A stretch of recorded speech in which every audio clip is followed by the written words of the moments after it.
இந்திய வரலாற்றை திரும்பி பார்க்க வைத்த இந்தியாவின் முதல் பெண் தலித் முதல்வர் யார்? இந்த மாயாவதி. வணக்கம். இந்திய அரசியல் களத்துல ஆண்கள் தான் மிகப்பெரிய அளவுல கோலோச்சிக்கிட்டு இருக்கிறாங்க.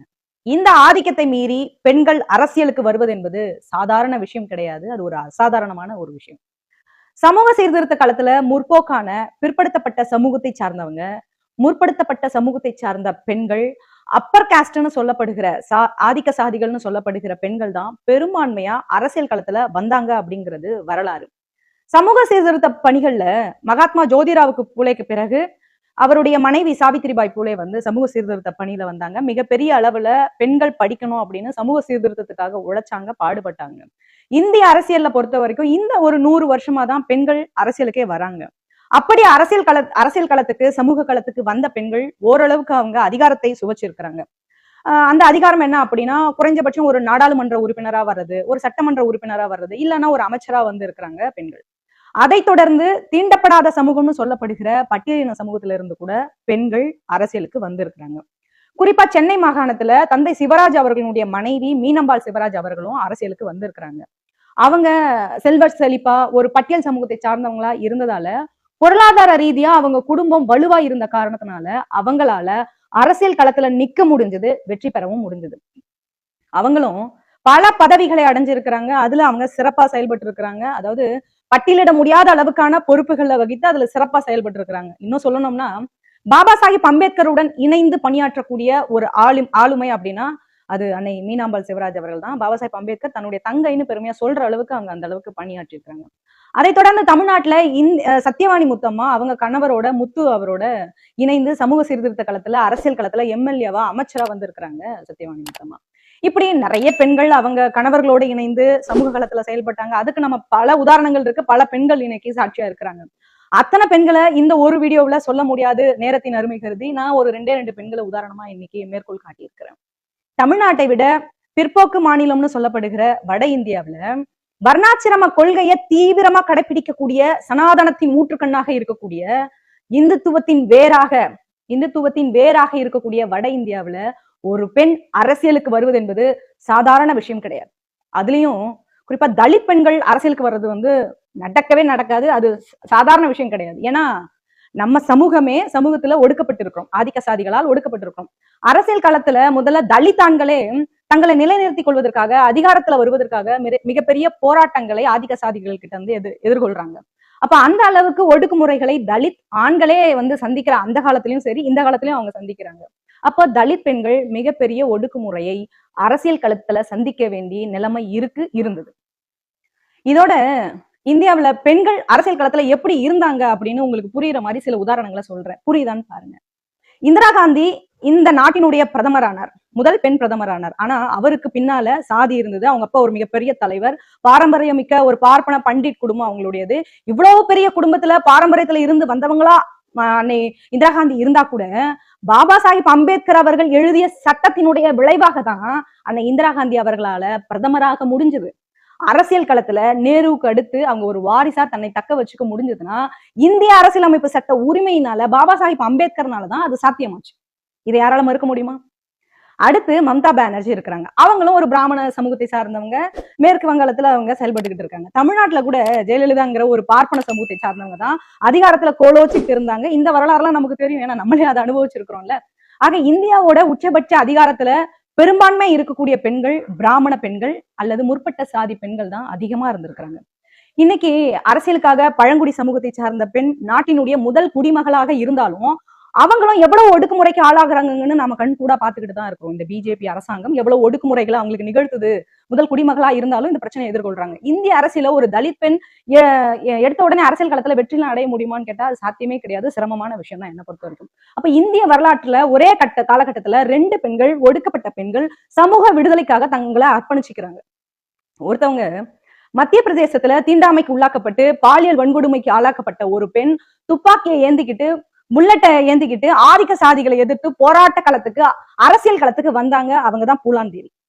இன்னொருத்தவங்க அதே சமகாலத்துல மாண்யவர் காஞ்சிராம் என்கிற ஒரு அற்புதமான தலைவன் இந்த நாட்டில் ஒரு மாற்றத்தை உருவாக்க வேண்டும் என்பதற்காக ஒரு தலித் பெண்ணை தேர்ந்தெடுத்தார். அந்த பெண் பேலட்டை ஏந்திக்கிட்டு, அவங்க புல்லட்டை ஏந்திக்கிட்டாங்க, இவங்க பேலட்டை ஏந்திக்கிட்டு அதிகாரத்தை கைப்பற்ற போறேன்னு வந்தவங்க தான் பெகன்ஜி மாயாவதி அவர்கள்.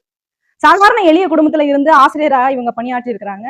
அவங்க அப்பா கொஞ்சம் படிச்சிருக்கிறாரு. மாயாவதி அவங்களுக்கு ஒரு நோக்கம் இருந்துச்சு. அது என்ன அப்படின்னா, நம்ம எப்படியாச்சும் இந்த மக்களுக்கு ஒரு சர்வீஸ் பண்ணணும், நம்ம ஒரு ஆசிரியர் ஆகணும், ஆசிரியரா இருந்திருக்கிறாங்க, நம்ம ஒரு IAS ஆகணும் அப்படிங்கிறது அவங்களுடைய கனவா இருந்திருக்கு. அப்படிதான் அவங்க வளர்ந்துருக்கிறாங்க. இவங்க வந்து ஒரு பெரிய ஆற்றல் கொண்டவங்க, தைரியமானவங்க, வீரியமிக்கவங்களா, இது எல்லாமே ஒரு சேர பெற்ற ஒரு பெண் அவங்க இருக்கிறாங்க வைங்களேன். இவங்களுடைய ஆற்றலுக்கும் ஆளுமைக்கும் நடந்த வரலாறு உண்மையை சொல்றேன். வாய்ப்பு இருக்கிறவங்க சரியா இருக்கான்னு செக் பண்ணி பாருங்க இந்த வரலாற்று சம்பவத்தை. 1977 மாயாவதி அம்மா LLB படிச்சுக்கிட்டு இருக்கிறாங்க.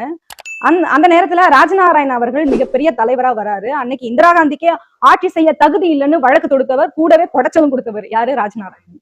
அப்படிப்பட்டவர் என்ன சொல்றாருன்னா, தலித் மக்களை அர்ஜுன மக்கள்னு வார்த்தைக்கு வார்த்தை சொல்லுவார்.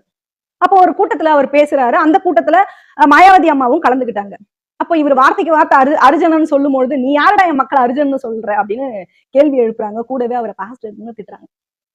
ராஜநாராயணனை ஒரு தலித் பெண் இப்படி பேசிட்டாங்கன்னு இந்த விஷயம் காட்டுத்தீ போல பரவுது. அடுத்த நாள் நியூஸ் பேப்பர்ல வருது. இந்த சம்பவம் நடந்த அதே கூட்டத்துல மாண்யவர் காஞ்சிராமால் உருவாக்கப்பட்ட பாம்செட் பொறுப்பாளர்களும் அங்கேயே இருந்திருக்கிறாங்க. அவங்க இந்த விஷயத்த மாண்யவர் காஞ்சிராம் கிட்ட போய் சொல்றாங்க. இந்த மாதிரி ஒரு பொண்ணு வந்து இந்த மாதிரி பேசியிருக்கிறாங்க அப்படின்னு சொன்னதும் அவர் என்ன நினைச்சாருன்னு தெரியல. மாயாவதி அவர்களுடைய வீட்டுக்கு போயிட்டு, மாயாவதி அவர்களை என்னோட அரசியல் களத்துக்கு அனுப்புங்க, இவங்களை நான் முதலமைச்சர் ஆக்குறேன் அப்படின்னு சொல்றாரு அவங்க குடும்பத்துக்கிட்ட. அவங்க குடும்பம் என்ன நினைக்கிறாங்க அப்படின்னா, நம்ம கிட்ட யாராவது திடீர்னு இப்படி வந்து சொன்னா நம்ம என்ன நினைப்போம்? என்னடா இது ஒரு பைத்தியக்கார மாதிரி வந்து ஒரு பெரிய மனுஷன் வந்து இப்படி கேட்கறாப்லையே, ஏன்னா ஒரு சின்ன பையன் இப்படி வந்து கேட்டிருந்தா கழுத்திலே 2 கொடுத்து அனுப்பிச்சிருக்கலாம். ஆனா இவரே ஒரு வயசானவரா இருக்கிறாரு, கொஞ்சம் மெச்சூரிட்டியான பர்சனா இருக்கிறாரு, அரசியல் அதிகாரியாவும் இருந்திருக்கிறாரு. இவர் சொல்றதெல்லாம் இந்த காலத்துக்கு நடக்குமா? நடக்கிறதுக்கான வாய்ப்பு இருக்கா? நம்ம மக்கள் இவ்வளவு ஒடுக்குமுறைக்கு ஆளாகிட்டு இருக்காங்க, இதெல்லாம் நடக்குமா? நம்ம பொண்ணை கூட்டிட்டு போய் இந்த ஊருக்கு முதலமைச்சர் ஆக்குவேன்னு சொல்றாரு அப்படின்னு அவங்க குடும்பத்துல மிகப்பெரிய ஒரு சலசலப்பு ஆகுது, விவாதம் நடக்குது. இவர் சொன்னதுல அந்த குடும்பத்துல இருக்கிறவங்களுக்கு யாருக்கும் விருப்பம் கிடையாது, நம்பிக்கையும் கிடையாது வச்சுக்கோங்களேன். நம்ம பொண்ணை நம்ம நல்லா படிக்க வச்சிருக்கோம், ஒரு IAS ஆக்கணும் அப்படிங்கிற மனநிலையில தான் அந்த ஒட்டுமொத்த குடும்பமும் இருந்திருக்கிறாங்க. ஆனா மாண்யவர் காஞ்சிராம் அவர்கள் மேல நம்பிக்கை வச்சு ஒரு ஓட்ட சைக்கிள் எடுத்துக்கிட்டு, தன்னுடைய துணிமணிகளை எல்லாம் எடுத்துக்கிட்டு, ஒரு ஓட்ட சைக்கிளையும் தன்னுடைய துணிமணிகளையும் எடுத்துக்கிட்டு இவர் ஏதோ சொல்றாரு, இவர் மேல எனக்கு நம்பிக்கை இருக்கு, நானும் இந்த மக்களுக்கு ஏதோ செய்யணும்னு நினைக்கிறேன், நானும் இந்த மக்களுக்கு ஏதோ செய்யணும்னு நினைக்கிறேன், நடக்குதோ நடக்கலையோ அவர் சொல்றதை நாம செய்வோம்னு சொல்லிட்டு அவங்க அவருடைய அலுவலகத்துக்கு போயிடுறாங்க. மாண்யவர் காஞ்சிராம் மேல எவ்வளவு நம்பிக்கை வச்சிருந்தா, எவ்வளவு நம்பிக்கை மாயாவதி அவர்கள் வச்சிருந்தா அவங்க அவங்க வந்து அரசியலுக்காக அவர் கூட வந்து பயணிக்கணும் அப்படின்னு போயிருப்பாங்க அப்படின்னு இன்னைக்கு நான் நினைச்சு பாக்கிறேன். அவரும் இந்த அம்மா நம்ம பின்னாடி வந்துருச்சுன்னு ஒண்ணும் சும்மாலாம் ஒண்ணும் கிடையாது. துண்டறிக்கையை கொடுத்து மாயாவதி அம்மாவை போயிட்டு நீ கிராமமா போய் பிரச்சாரம் பண்ணு, உத்தரப்பிரதேசம் முழுக்க வந்து ஒவ்வொரு மாவட்டத்திலையும் பிரச்சாரம் பண்ணுங்க அப்படின்னு சொல்லி அனுப்பியிருக்காரு. அவங்க சைக்கிள்ல துண்டறிக்கைகளை கட்டிக்கிட்டு எடுத்துக்கிட்டு பரப்புரை பண்ணியிருக்கிறாங்க உத்தரப்பிரதேசம் முழுக்க. ஒரு பெண்ணா ஒவ்வொரு கிராமத்துக்கும் போயிருக்கிறாங்க. போயிட்டு அங்க போய் பாபா சாஹிப் அம்பேத்கர் அவர்களுடைய கருத்துக்களை எல்லாம் மக்கள் மத்தியில பேசி இருக்கிறாங்க. சமுதாயத்துக்கான பிரச்சனைகளை எடுத்து சொல்லி இருக்கிறாங்க. மக்கள் பிரச்சனைகளை வந்து தீர்வு கண்டிருக்கிறாங்க. பெகன்ஜி மாயாவதி அவர்களினுடைய மிக முக்கிய ஆற்றலே அவங்களுடைய பேச்சாற்றல் தான். அவங்களுக்கு அன்னைக்கு ஒரு பேச்சாற்றல் இருந்துச்சு, வீரியமிக்கமான ஒரு பேச்சாற்றலா அவங்க அன்னைக்கு பேச்சாளரா செயல்பட்டு இருக்காங்க. மாண்யவர் காஞ்சிராம் அவர்கள் திட்டமிடுறத செயலாற்றக்கூடிய ஒரு பிரச்சார பீரங்கியா இருந்து செயல்பட்டவங்க தான் பெகன்ஜி மாயாவதி அவர்கள். அவங்க கால் பதிக்காத கிராமமே கிடையாது, அவங்க கால் பதிக்காத கிராமமே இல்லைங்கிற அளவுக்கு தான் அவங்களுடைய பரப்புரை இருந்திருக்கு, பிரச்சாரம் இருந்திருக்கு. மாண்யவர் காஞ்சிராம் என்னென்ன வேலை திட்டங்கள் கொடுக்கிறாரோ அந்த வேலை திட்டத்தை மிகச்சரியா செய்திருக்கிறாங்க. அதன் அடிப்படையில சட்டமன்ற தேர்தல்ல நின்று இருக்கிறாங்க, நாடாளுமன்ற தேர்தல்ல நின்று இருக்கிறாங்க.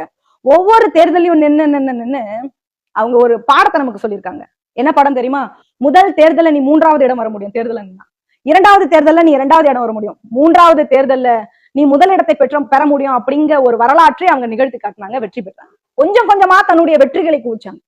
2000 வருஷத்தினுடைய ஒடுக்குமுறைகளுக்கு எதிரான ஆக்ரோஷமான பேச்சு அன்றைக்கு மாயாவதி அவர்களுடைய பேச்சாக இருந்தது. இன்னைக்கு அவங்க பேசுற பேச்சுக்கள் மாதிரி எல்லாம் கிடையாது. இன்னைக்கு அவங்க பேசுறதெல்லாம் பெரிய அளவுக்கான பேச்சே கிடையாது. அன்னைக்கு அனல் இருக்கு அவங்களுடைய பேச்சு, அதெல்லாம் வாசிக்கும் போது உள்ளரிக்குது. அவங்க பேசிய பேச்சுக்கள் உத்தரப்பிரதேசத்துல அனல் பறந்திருக்கு. யாரா அந்த மாயாவதி என்கிற அளவுக்கு எல்லோரும் திரும்பி பார்க்கிற அளவுக்கு அவங்களுடைய பேச்சுக்கள் இருந்திருக்கு. மாண்யவர் காஞ்சிராமும் மாயாவதியும் மற்ற தலைவர்களும் இருக்கிற அந்த தலைமை அலுவலகம் அன்னைக்கு ஒரு குடிசை தான், ஒரு குடிசை வீடுதான். அந்த குடிசையை நோக்கி ஊப்பியில இருக்கக்கூடிய எளிய மனிதர்கள், வறுமையில உழந்து கொண்டிருக்கக்கூடிய மனிதர்கள், தீண்டாமைக்கு உள்ளாக்கப்பட்டவங்க, நெசுக்கப்பட்டவங்க அலையலையா அந்த அலுவலகத்தை நோக்கி வந்தாங்க. சாரசாரையா மக்கள் குவிஞ்சிருக்கிறாங்க. மாயாவதி அவர்களுடைய அந்த பேச்சு என்பது 2000 வருஷத்தினுடைய மக்களின் விடுதலைக்கான ஒரு குரலா மக்கள் பார்த்திருக்கிறாங்க. ஒரு தலித் பெண் இவ்வளவு வீரியமா அரசியல் களத்துல ஆதிக்க சாதி ஆண்களை அடித்து நொறுக்கி, ஆதிக்க சாதி ஆண்களை அரசியல்வாதிகளை அடித்து நொறுக்கி பீரங்கியால சுட்டு வீழ்த்துவது போல களமாடினாங்க. தன்னுடைய பேச்சுக்கள் மூலமா மக்களை தட்டி எழுப்பியிருக்கிறாங்க. உண்மை என்ன தெரியுமா?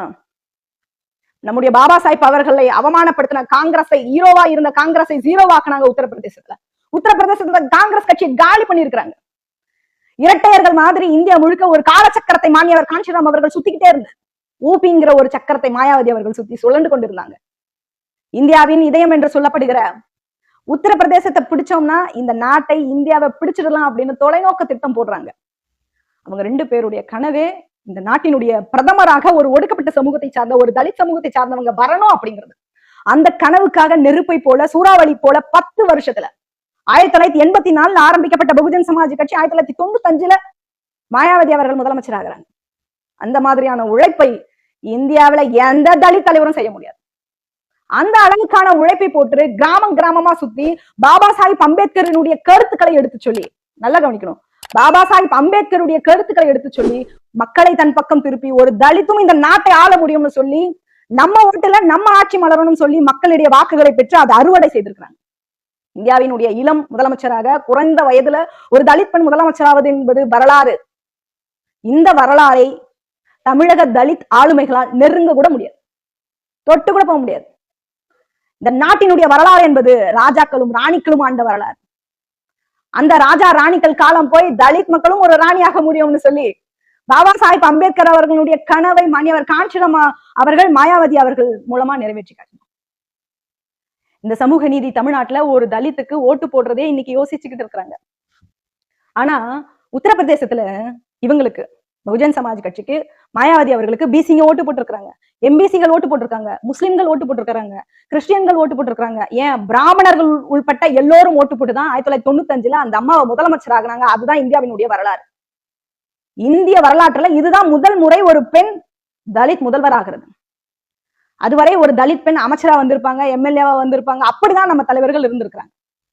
அப்படியான வரலாறை மாற்றிய வரலாற்றுக்கு சொந்தக்காரர்கள் பெகஞ்சி மாயாவதி அவர்களும் மாநியவர் காஞ்சிராம் அவர்களும்.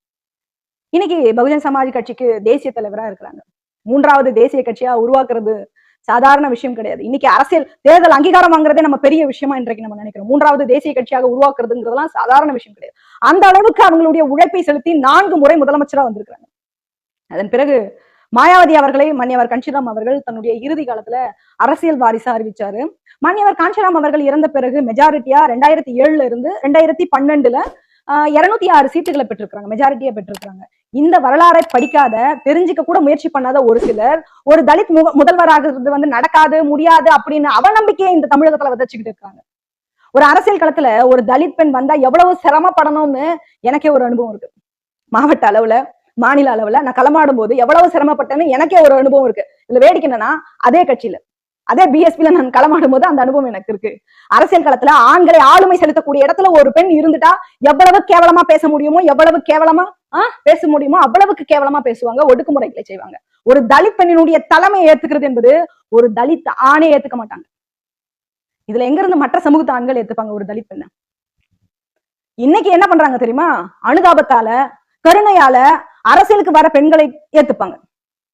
ஆனா கீழ்மட்டத்துல இருந்து களமாடி களத்துல இருந்து ஒரு பெண் தலைவரா வந்துட்டா இவங்களுக்கு ஏத்துக்கிறதுக்கு மனம் இருக்காது. ஏன்னா இவங்க ஆளுமை செலுத்துவோம்ல, ஆளுமை செலுத்தாம பதுமானமா இருந்துட்டா இவங்க ஏத்துப்பாங்க தலித் பெண்களை. இன்னும் புரியுற மாதிரி சொல்றேன் பாருங்க. இன்னைக்கு நான் சமூக கருத்துக்களை இந்த சமூக வலைதளங்கள்ல பேசிக்கிட்டு இருக்கேன். என்னுடைய கருத்துக்களை ஆதிக்க சாதி ஆண்கள் அவதூறாவோ திட்டவோ செய்தா என்னால புரிஞ்சுக்க முடியுது. மாற்றுக் கட்சிக்காரங்க, இப்ப நாம் தமிழர், தமிழக வெற்றி கழகம் மாதிரியான ஆட்கள் அவதூறு பேசினாவோ இல்ல என்ன திட்டவோ செஞ்சாலும் என்ன புரிஞ்சுக்க முடியுது. ஏன்னா எதிர் கருத்துக்களை பேசணும் போது திட்டுறாங்கன்னு புரிஞ்சுக்க முடியுது. எதிர் சித்தாந்தத்துல இருக்கக்கூடிய ஆண்கள் கூட என்ன திட்டினாவோ அவதூறு பேசினா கூட என்னால புரிஞ்சுக்க முடியுது. ஆனா பாபா சாஹிப் அம்பேத்கர் அவர்களை பேசுறவங்க, பெரியாரிய அரசியலை பேசுறவங்க, தலித் சமூகத்தை சார்ந்த ஆண்கள் ஒரு தலித் பெண்ணான என்னையே திட்டுறான். எவ்வளவு அவமானப்படுத்த முடியுமோ அவமானப்படுத்துறான். எனக்கே அவ்வளவு பிரச்சனை இன்னைக்கு பண்றாங்க. தமிழ்நாடுதான் முற்போக்கு மாநிலம்னு சொல்றாங்க, அம்பேத்கரிய சிந்தனையாளர்கள் அதிகமா இருக்கிற மாநிலம்னு சொல்றாங்க, பெரியாரிய சிந்தனையாளர்கள் அதிகமா இருக்கிற மாநிலம்னு சொல்றாங்க. இப்படிப்பட்ட மாநிலத்துல ஒரு தலித் பெண்ணு என்ன மாதிரி இன்னும் நிறைய பெண்கள் சமூக வலைதளத்துல பேசுறதையே இவங்களால ஏத்துக்க முடியலங்க. அப்போ அன்னைக்கு மாயாவதி அம்மாவுக்கு எவ்வளவு பிரச்சனை நடந்திருக்கும். அவங்க ஒன்னும் ஒரு சினிமா நடிகை கிடையாது. மற்றவங்க பார்வைக்கு அவங்க பேரழகி கிடையாது, எங்களுக்கு அவங்க பேரழகி தான். ஆனா சாதாரண குடும்பத்துல இருந்து பிறந்த ஒரு பெண், அவங்களுடைய ஒரு முழுமையான உழைப்பு, சிந்தனை, பேச்சினாலதான் உத்தரப்பிரதேசத்துல இருக்கிற இளைஞர்கள் அவங்க பின்னாடி அணிதிரள வச்சாங்க. கல்வியில பின்தங்கிய மாநிலத்துல, உத்தரப்பிரதேசம் பொதுவா ஒரு பார்வை இருக்குல்ல, கல்வியில பின்தங்கிய மாநிலத்துல இருந்து பொருளாதாரத்துல வளராத உத்தரப்பிரதேசத்துல ஆண்களும் பெண்களும் மாயாவதி அவர்களை தூக்கி சுமந்தாங்க, அவங்களுடைய உழைப்பை கொண்டாடினாங்க. கல்வியில பின்தங்கிய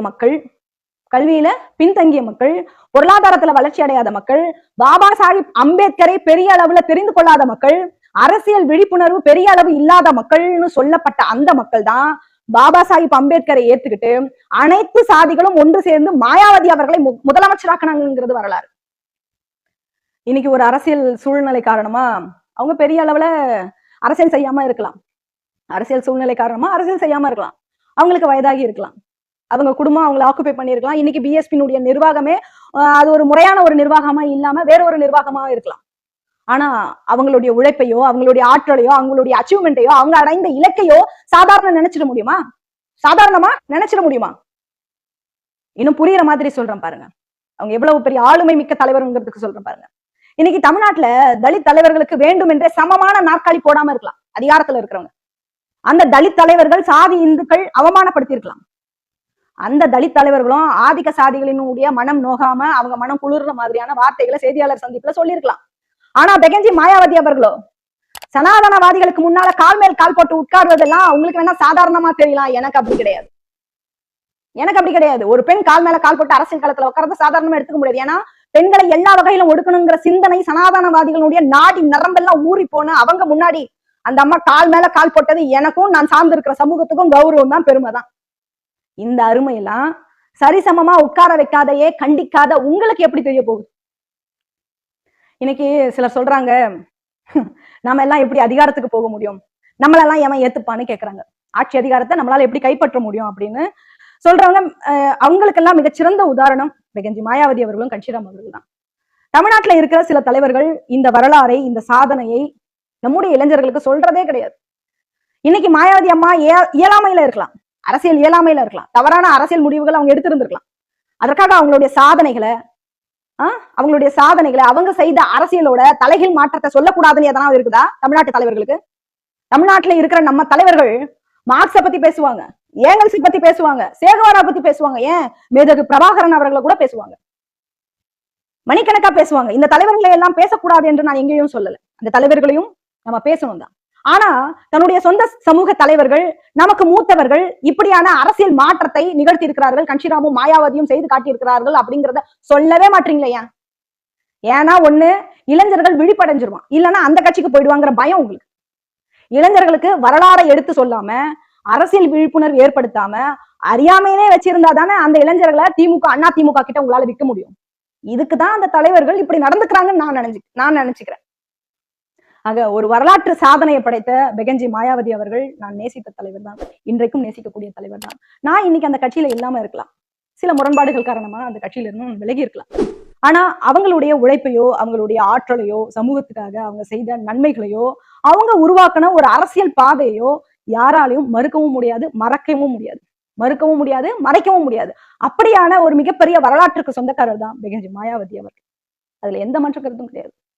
அவங்களுடைய பிறந்த நாள் என்பது நாங்க வருடம் மக்கள் மத்தியில கொண்டாடுகிற ஒரு நிகழ்வு, அவங்களுடைய சாதனைகளை எடுத்து சொல்லக்கூடிய ஒரு நிகழ்வா இருந்தது.